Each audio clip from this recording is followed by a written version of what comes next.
झारखंड में 11 से 13 फरवरी तक बारिश के आसार। झारखंड में मौसम विज्ञान केंद्र के अनुसार पलामू प्रमंडल समेत झारखंड के कई इलाकों में 11 से 13 फरवरी तक कहीं-कहीं रुक-रुक कर बारिश हो सकती है। जारी पूर्वानुमान के अनुसार 11 फरवरी को पलामू और उसके आसपास के इलाके, 12 और 13 फरवरी को राजधानी रांची और इससे सटे इलाकों में बारिश की संभावना है। मौसम वैज्ञानिकों की माने तो न्यूनतम तापमान में कमी आ सकती है। गुरुवार की शाम से शुक्रवार तक न्यूनतम तापमान 10 डिग्री से नीचे जा सकता है। उसके बाद फिर इसमें वृद्धि के अनुमान है। बता दें कि मौसम में हो रहे इस तरह के बदलाव के कारण सामान्य जनजीवन पर भी असर देखने को मिला है। बता दें कि बीते एक सप्ताह में धूप निकल रही है, लेकिन उसके साथ साथ ठंडी हवा भी चल रही है और ठंड में वृद्धि महसूस हो रही है। झारखंड के पूर्व मुख्यमंत्री पर पैसे लेकर ट्रांसफर पोस्टिंग करने का आरोप। झारखंड में प्रवर्तन निदेशालय ने आरोप लगाया है कि हेमंत सोरेन ने न सिर्फ फर्जी कागजातों और सरकारी कागजों में हेरफेर कर सरकारी जमीन पर कब्जा कर रहे थे, बल्कि अपने पद का दुरुपयोग कर पैसे लेकर ट्रांसफर पोस्टिंग के खेल में भी शामिल थे। खबरों को माने तो ईडी का दावा है कि उनके पास विनोद सिंह और हेमंत सोरेन के बीच व्हाट्सएप चैट के 539 पन्ने हैं। खबरों को माने तो प्रवर्तन निदेशालय का दावा है कि 5 फरवरी को उनके वोट डालने के लिए विधानसभा ले जाया गया। जी हां, उनको वोट डालने के लिए विधानसभा ले जाया गया, जिसके बाद उन्हें वापस प्रवर्तन निदेशालय ऑफिस लाया गया। प्रवर्तन निदेशालय ने हेमंत सोरेन से उनके फोन के बारे में पूछा, जिससे उन्होंने विनोद सिंह से व्हाट्सएप चैट की थी, लेकिन सोरेन ने फोन के बारे में कोई सीधा जवाब नहीं दिया। यूपीए सरकार के खिलाफ वित्त मंत्री ने पेश किया श्वेत पत्र। गुरुवार को लोकसभा में वित्त मंत्री निर्मला सीतारमण ने यूपीए कार्यकाल के खिलाफ श्वेत पत्र पेश किया। श्वेत पत्र में कई बड़े दावे किए गए हैं। इसमें कहा गया है कि वर्ष 2014 में अर्थव्यवस्था संकट में थी, तब श्वेत पत्र प्रस्तुत किया जाता तो नकारात्मक स्थिति बन सकती थी और निवेशकों का आत्मविश्वास डगमगा जाता। खबरों को माने तो राजनीतिक और नीतिगत स्थिरता से लैस राजग सरकार ने पूर्ववर्ती संप्रग सरकार के विपरीत बड़े आर्थिक फायदों के लिए कड़े निर्णय लिए। त्वरित समाधान करने के बजाय यूपीए सरकार ने साहसिक सुधार किए। इसके आरोप लगाया गया है कि संप्रग सरकार आर्थिक गतिविधियों को सहूलियत दे पाने में बुरी तरह सक्षम नहीं रही। जी हां, नाकाम रही। इसने बाधाएं खड़ी की, जिससे अर्थव्यवस्था आगे बढ़ नहीं पाई।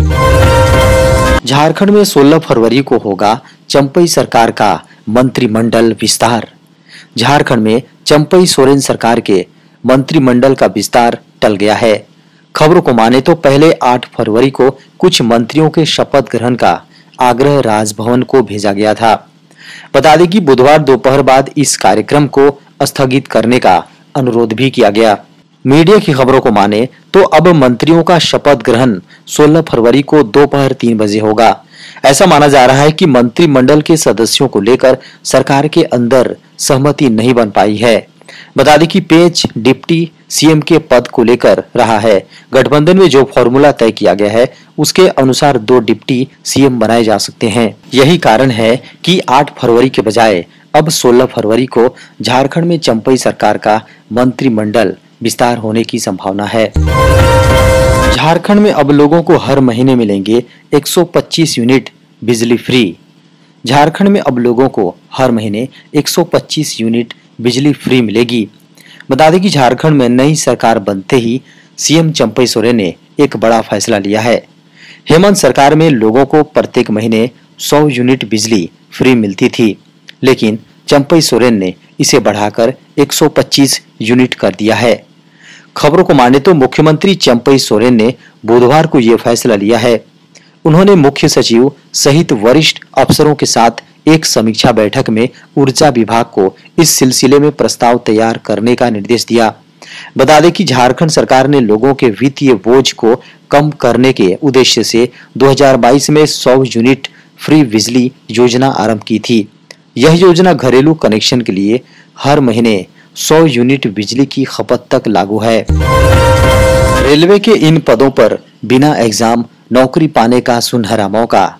अगर आप 10वीं पास कर चुके हैं और आईटीआई का प्रमाण पत्र आपके पास है तो इंडियन रेलवे में नौकरी पाने का बेहद अच्छा मौका है।